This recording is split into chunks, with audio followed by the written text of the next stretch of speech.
Olá pessoal, tudo bem? Eu sou o João do blog Estúdio 1202 e estamos aqui para mais um vídeo. Lembrando que aqui você aprende um pouquinho sobre marcenaria, bricolagem, faça você mesmo e aprende a decorar sua casa gastando pouco e fazendo um bom trabalho.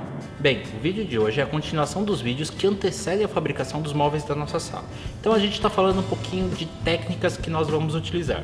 No vídeo anterior nós falamos de dispositivos de montagem e nesse vídeo nós vamos falar de fita de borda. Porque nós vamos trabalhar com material revestido, este padrão aqui e este padrão aqui. Esse aqui é o branco diamante e esse aqui é o albano, se eu não me engano. Acho que é o albano. Não lembro, mas qualquer coisa que eu estiver errado eu corrijo aqui no vídeo. Bem, fita de borda. Fita de borda nada mais é que uma fitinha, que nem essa, fininha, tá? Que dá o acabamento no topo do MDF, para deixar ele com o mesmo padrão da madeira. Existe no mercado diversos tamanhos e diversas espessuras de fita de borda. Essa que nós vamos utilizar, por exemplo, é de 0,45 mm, tá? E aqui ela tem 22 mm de largura, porque nosso MDF é de 18 e a gente precisa de uma folguinha para fazer o refilado, né? Para cortar o excesso. E para fazer a aplicação da fita de borda, nós basicamente vamos precisar de cola de contato, um pincelzinho para aplicar a cola de contato, tá? A fita de borda, que ela seja pelo menos de 2 a 4 milímetros maior do que o MDF que você está utilizando, tá? Então, normalmente a de 22 é por onde a gente começa a trabalhar, tá? 22 milímetros de largura. Um refilador, isso aqui serve para tirar o excesso de fita de borda do MDF. Entretanto, essa ferramentinha aqui custa entre 50 e 80 reais. Apenas compre uma ferramenta dessa se você for utilizar ela várias vezes ou tem muito trabalho para fazer. Se você não for utilizar tanto assim para fazer uma, duas, três, quatro peças, não vale a pena você comprar uma ferramenta dessa, porque você consegue refilar ele com um estilete, porque você vai precisar do estilete para fazer o topo, para fazer o destopamento da fita de borda. Calma, eu sei que parece difícil, mas é bem simples, eu vou explicar. Uma outra coisa, como nós temos fitas de borda de diversas espessuras, a começar com a 0,45, se eu não me engano tem uma até de 0,42 e elas vão até 2 milímetros de espessura. Por que você deve levar isso em conta na hora do projeto? Por causa do desvio de tamanho que você vai ter. No caso da fita de 0,45 ou 0,42, você vai ter um desvio de aproximadamente 0,9 milímetros. É muito pouco. Entretanto, se você utilizar uma fita de 2 milímetros de espessura, você já vai ter um desvio de 4 milímetros na sua peça. Imagina que você tem uma peça cortada com 100 milímetros ou 10 centímetros, você aplicou fita de borda dos dois lados, ela não tem mais 100 milímetros, ela tem 104 milímetros. Esse desvio já é muito difícil de ser corrigido na hora da montagem do móvel, você já vai ter que cortar o MDF.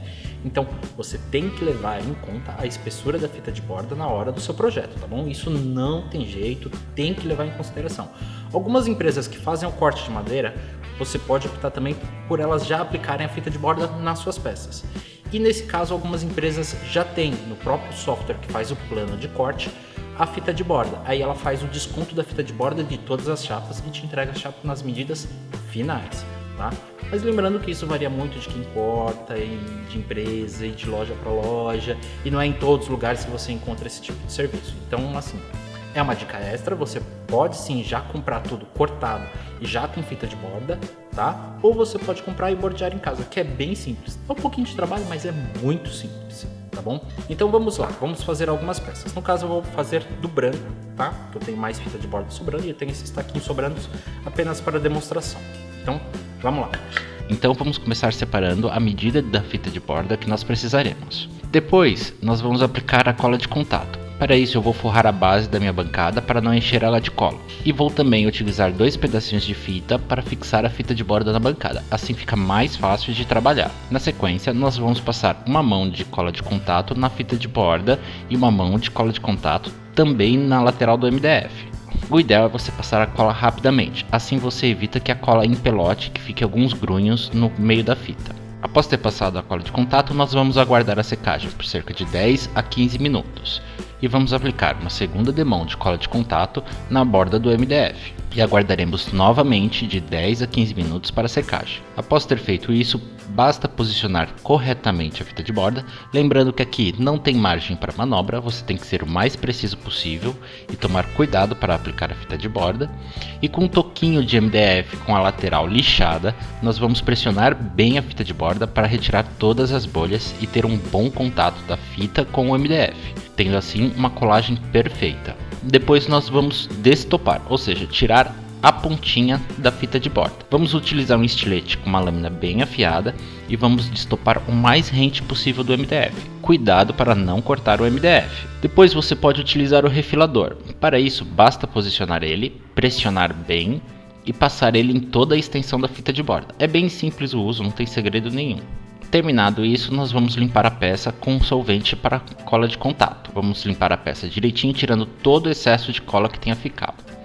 E vamos arrematar a fita de borda com uma lixa 220, fazendo movimentos levemente circulares e com pouca pressão. Não precisa fazer força, aqui você vai apenas tirar o fio da fita de borda, evitando que alguém se corte. E prontinho, temos a peça laminada. Você também pode refilar utilizando um estilete. Para isso, encoste a lâmina rente ao MDF e passe por toda a extensão. Não precisa fazer muita pressão, passe calmamente e evite cortar o MDF novamente. Terminado de cortar, nós vamos fazer a limpeza com solvente e lixar a borda direitinho para deixar um bom acabamento na nossa peça. Viu como é simples? Não tem muito segredo. Bem pessoal, viram como é relativamente fácil aplicar a fita de borda? Lembrando que você tem que passar nos topos que ficarão aparentes. Os topos que não ficarão aparentes não é obrigatório, exceto para mobiliário onde vai em áreas úmidas. Por exemplo, banheiro ou cozinha, aí é legal fazer todos os topos para deixar o MDF bem selado. No caso de um rack de sala ou de uma mesa de sala não há necessidade, tá? Esses topos que ficarão faceados com outra chapa de madeira, você pode deixar eles sem fita de borda. O refilador, que é esse objeto aqui, ele ajuda muito, ele é muito rápido porque normalmente ele corta em cima e embaixo, então você já corta os dois lados de uma vez só. A lâmina dura bastante tempo, você praticamente não precisa afiar essa lâmina, ela dura muito tempo. No estilete, o mal é que você vai ter que quebrar a lâmina e trocar a ponta várias vezes para ter uma ponta sempre bem afiada. Quanto mais afiado tiver a lâmina, melhor. Além de que, pronto, esse aqui você tem um contato direto com a lâmina, então você pode se machucar, e esse aqui você não tem contato nenhum com a lâmina. A lâmina está aqui dentro, quando você faz a pressão para passar o MDF, você está protegido, ele regula, então você consegue vir de um MDF de 25mm ou até mais para um MDF menor. Então é assim, é um equipamento bacaninha para quem vai utilizar bastante. Você não vai utilizar muito, um estilete resolve o seu problema, tá bom? Lembrando de deixar o tempo da cola secar direitinho, entre 10, 15, 20 minutinhos. No MDF são 2 mãos de cola e na fita de borda apenas uma. Essa é a regra básica, porque o MDF vai absorver a primeira camada de cola e você não terá uma boa fixação da fita de borda, tá bom? Lembrando que você também encontra no mercado fitas de borda, no caso, mais da branca TX, o branco tradicional. Alguns padrões de madeira você encontra a fita de borda já pré-encolada, ou seja, ela vem com uma camada de cola aqui em cima e você aplica ela utilizando um ferro de passar roupa. O problema da fita pré-encolada é que você não encontra todos os padrões de madeira. Por exemplo, o MDF que a gente está utilizando, esse aqui, padrão de madeira, eu consigo a fita de borda do mesmo padrão. Ou seja, a fita de borda vai casar perfeitamente com o desenho que eu já tenho no painel. Porque o fabricante do painel indica para o fabricante da fita de borda qual é o padrão, a tonalidade, tudo direitinho, para você ter uma fita de borda correspondente ao seu painel.